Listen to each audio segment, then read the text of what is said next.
Good morning. My name is Judy Meintzer, and I am the president of Speech, Language, and Audiology Canada, formerly known as the Canadian Association of Speech Language Pathologists and Audiologists. With me today is Dr. Roula Baali, an audiologist and a board director for Speech, Language, and Audiology Canada. 1 month ago, we came to Ottawa to announce the release of a report card on the state of early hearing detection and intervention programs, which was developed in collaboration with the Canadian Infant Hearing Task Force. This report card provided a snapshot of programs across the country and revealed that Canada's overall grade on early hearing detection and intervention, EDI for short, was insufficient.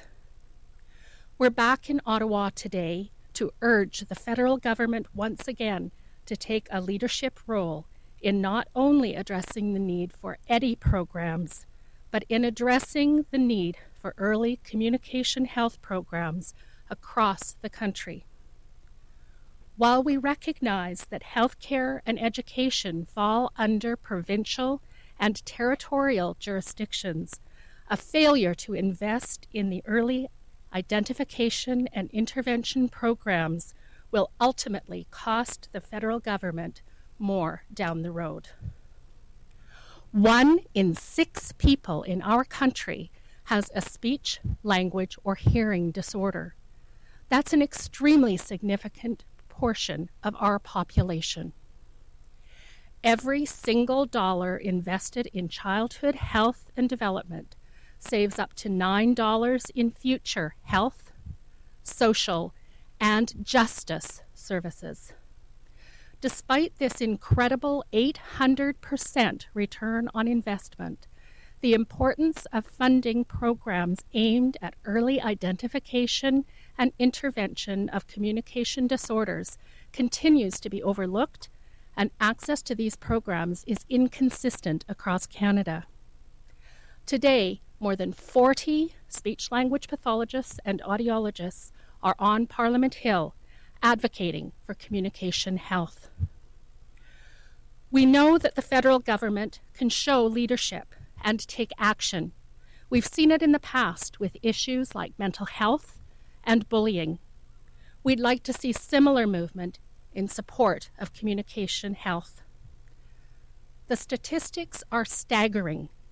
In Canada, boys with language impairment have much higher rates of arrests and convictions than boys who do not. 47% of Canadians between the ages of 15 and 64 who have had a hearing limitation report being unemployed. And last, a Canadian study found that young adults between the ages of 18 and 24 years old with a history of language impairment had one of the highest rates of psychiatric disorders. And the list goes on. Speech, Language, and Audiology Canada's presence on Parliament Hill today coincides with the month of action for the International Communication Project 2014, a global initiative of which our association is a founding member. This international movement calls for the worldwide recognition of communication as a basic human right. Our partners from around the world are reaching out to legislators, advocacy groups, insurers, health and education sectors, along with policymakers, the media, and community organizations in order to raise awareness of the vital importance of communication health. May is also designated as Speech and Hearing Month, a nationwide annual awareness campaign that encourages people to learn more about speech, language, and hearing disorders and the professionals who can help. Now is the time to recognize that communication is a basic human right, and with that recognition comes action. We need to invest more in early communication health programs in this country, not only because it makes financial sense, but because every child deserves the opportunity to reach their full potential. I would like to now call upon Dr. Roula Baali. Thank you, Judy. Je suis Dr. Roula Baali, audiologiste et membre du conseil d'administration d'Orthophonie et Audiologie Canada. Je suis fière d'être de retour dans la capitale nationale pour discuter de l'état des programmes en santé de la communication précoce au Canada. Comme Judy vient de le mentionner, nous sommes à Ottawa aujourd'hui pour recommander fortement au gouvernement fédéral d'assumer un rôle de chef de file afin de combler les besoins en santé de la communication. Nous avons vu le gouvernement fédéral s'affirmer et poser des gestes pour répondre aux questions en santé mentale et pour lutter contre l'intimidation. Nous aimerions voir un mouvement similaire pour appuyer la santé de la communication, puisqu'ici aussi, il s'agit d'une question d'envergure nationale. La communication est absolument vitale. Elle joue un rôle déterminant pour chaque individu. Malheureusement, aujourd'hui, à travers le Canada, les programmes et les services offerts diffèrent énormément. Certains enfants ont accès aux services dont ils ont besoin, alors que beaucoup d'autres non. La situation doit changer. Et nous souhaitons que le gouvernement fédéral ouvre la voie au changement. La capacité de bien communiquer avec les autres est le fondement même du développement émotionnel, social et scolaire de l'enfant. Les problèmes en bas âge touchant la parole, le langage et l'audition peuvent mener plus tard dans la vie à des comportements à risque, à l'isolement, à la dépression et j'en passe. Les statistiques sont renversantes. En voici quelques-unes. Au Canada, les garçons atteints d'un trouble du langage ont des taux d'arrestation et de condamnation plus élevés que les garçons qui ne sont pas atteints. Au total, 47% des Canadiens qui sont âgés entre 15 et 64 ans et qui ont une limitation auditive rapportent être sans emploi. Une étude canadienne a révélé que les jeunes adultes qui sont âgés entre 18 et 24 ans et qui ont un historique de troubles du langage ont des taux plus élevés de troubles psychiatriques. Et la liste se prolonge. Aujourd'hui, au-delà de 40 orthophonistes et audiologistes se trouvent sur la colline du Parlement pour plaider en faveur de la santé de la communication et pour demander au gouvernement fédéral de prendre des mesures en la matière. Nous reconnaissons que les soins en santé et en éducation sont de compétences provinciales et territoriales. Cependant, une omission d'investir dans les programmes d'identification et d'intervention précoce signifiera des coûts plus élevés pour le gouvernement fédéral en bout de ligne. Chaque dollar investi dans la santé et l'éducation de la petite enfance fait économiser 9 $ en bout de ligne, en services de santé, en services sociaux et pénaux. La présence d'Orthophonie et Audiologie Canada sur la colline du Parlement, aujourd'hui, coïncide avec le mois de l'action, une initiative internationale intitulée International Communication Project 2014 qui fait appel à une reconnaissance de la communication comme étant un droit fondamental de la personne. Cette campagne cherche à joindre les législateurs, les assureurs, les décideurs, les services de santé, toute personne, les médias, les organismes communautaires, tout le monde, afin de soulever l'importance de la santé et de la communication à l'avant-plan de leur agenda respectif. Mais aussi le mois de la parole et de l'audition, durant lequel notre campagne de sensibilisation pan-nationale de l'association encourage toute personne à en apprendre davantage sur les troubles de la parole, de l'audition et du langage, et sur les professionnels qui peuvent traiter ces troubles.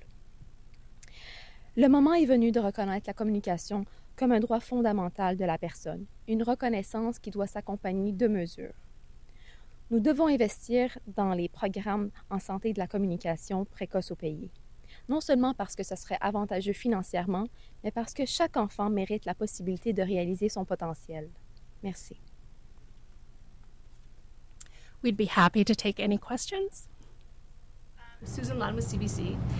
First of all, what exactly would you like the federal government to do, particularly, as you say, provincial health or health is largely run by the provinces, funded, though, in part by the federal government. Is there anything in particular that you're hoping to have the federal government do on this issue?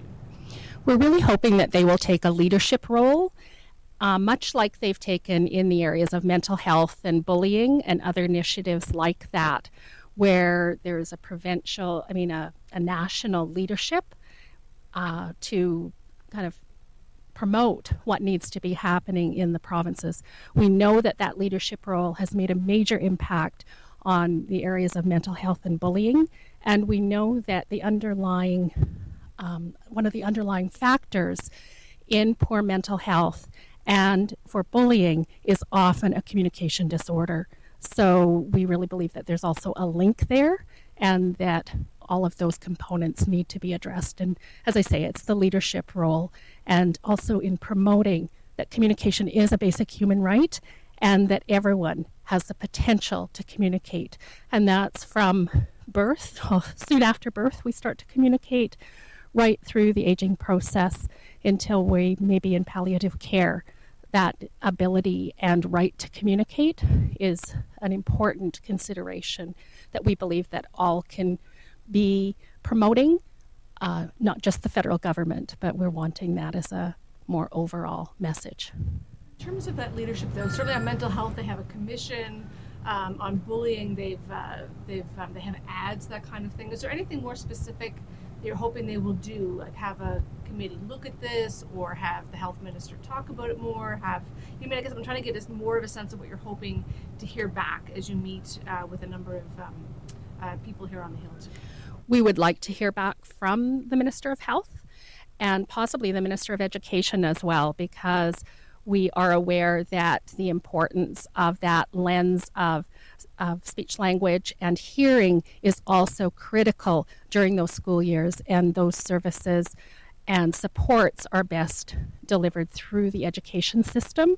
And so ensuring that there also is that message in education that these services and supports are critical for people of all ages. Who are you meeting with today? Is it mostly Conservatives? Is it opposition? Like, who exactly are your 40 members here meeting with today? We're meeting with a variety of people. Some of them are senators, some of them are MPs, some are directors. We are meeting with the Prime Minister's office, and they also span all of the different parties. So it's quite a nice representation of people that have been arranged to meet with us.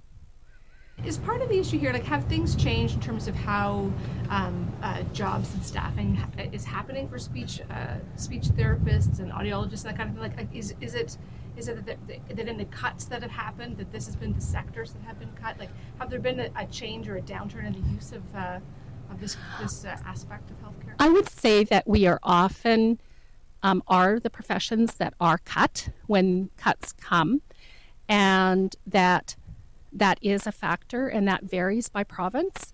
We are aware of some cuts in education in some parts of the country to speech-language pathology positions. We are also aware of many areas where there's been extreme growth and no change in the amount of speech-language support. The other issue would be our aging population that we're very aware of. And early detection and early intervention is equally critical for our aging population. And we know that the healthcare dollars are tight. We know that people value the ability to communicate with their loved ones. And we know that sometimes we are not able to be involved in hearing, communication, and some of the swallowing issues that come with the aging process and some of the diseases and conditions that accompany aging. So, thank you about that the focus you've had in the last month and this month has been on sort of that early detection. But how much is it a growing problem as well on the other end of the spectrum? Absolutely. Population. And we wanted to have a focus for that early end of the continuum for this particular campaign. However, as we move forward, we also want to be looking at what kind of a role can the federal government have related to the aging population. There's a lot more talk about interdisciplinary collaboration. However, often because there aren't a lot of speech-language pathologists and audiologists, those teams do not involve us. So you have mentioned mental health and bullying. Even though a lot of times there's an underlying communication problem, speech-language pathologists and audiologists frequently are not at those collaborative tables. They are at the national one, but as far as locally, the comorbidity between mental health difficulties, including anxiety, attention deficit, behavior disorder, the list goes on. There generally is a high comorbidity of at least 50%, depending what research you're pulling from, of communication disorder of some type. I know just from my own family with sort of older people having hearing problems, they often tend to go and get treated for one health problem, but they might have hearing issues, and then it's like, well, you have to go to a hearing clinic.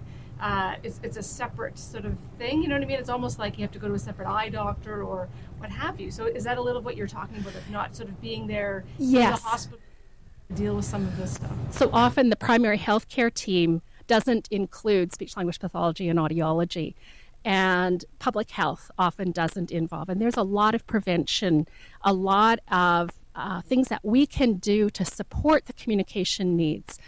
Some of the messaging that we're hoping to get out is, how can your banker know how to communicate with that person who doesn't have intelligible speech, or that's using a device, or they go to a restaurant or wherever? How do we support others to know how to communicate so that those people can reach their full potential and do all of those activities that the rest of us can? If it was a wheelchair, we'd find a wheelchair and we'd build a ramp for them. But as far as communication disorders, that type of action has not been happening. So we really want that communication access across the board. So it would involve, as I say, public health, some of the prevention strategies, and not all of the focus on intervention. Last question. I sort of have dreams. Wonderful questions. Yes, this is awesome. It's and I guess just, you know, in terms of the aging population, are there certain diseases in particular that, as people get older, we're seeing a higher prevalence of these kind of diseases, and they would lend themselves to the need to have a speech therapist or an audiologist? Okay, the aging population is not my area of expertise. However, some of the areas where speech is affected are a vast majority, or a significant number of people who have a stroke have their communication affected. Parkinson's often affects people's speech. Dementia, when any form of dementia tends to result in difficulties. Some of the neurological disorders do result in a weakened voice, and so some of the voice type of issues. Also, some of those neurological difficulties can create difficulties with feeding and swallowing. And so we're often involved in dysphagia management and ensuring that people are having the best variety of foods that they can have for the rest of their age span as well. Without our services, the diet tends to be restricted because of the swallowing needs. And then if we aren't able to provide follow-up because of limited services, they end up on that restricted diet for, a really restricted diet for much longer. So the quality of their life is really impacted. Also, a lot of people, it's not safe because they aren't getting the type of management that they need related to swallowing. One more quick question. Since your report came out last month on the insufficient coverage for infants and screening for hearing, have you noticed any difference? Have you been hearing back from some of the provinces that came up as insufficient, and do you sense that there might be some change coming because of your report? We are hearing there was a great media pickup, and we thank CBC and other media because you have been doing a really great job. We have had some excellent interest from the public, and I am not, we haven't really gotten our reports all together as far as anything that's happening at the government level. I do believe, Roula, have you? Some provinces with the insufficient record have reported being disappointed.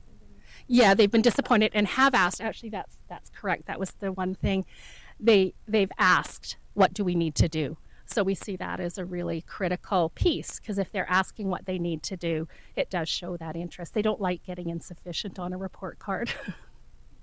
Exactly. So it did get their attention. I think we would be naive to think that just getting their attention is going to be enough, because we've been trying to get their attention for a long time. Dad? No, but thank you very much for your questions. No problem. Roula, do you have anything to add? Thank you. Thank you very much.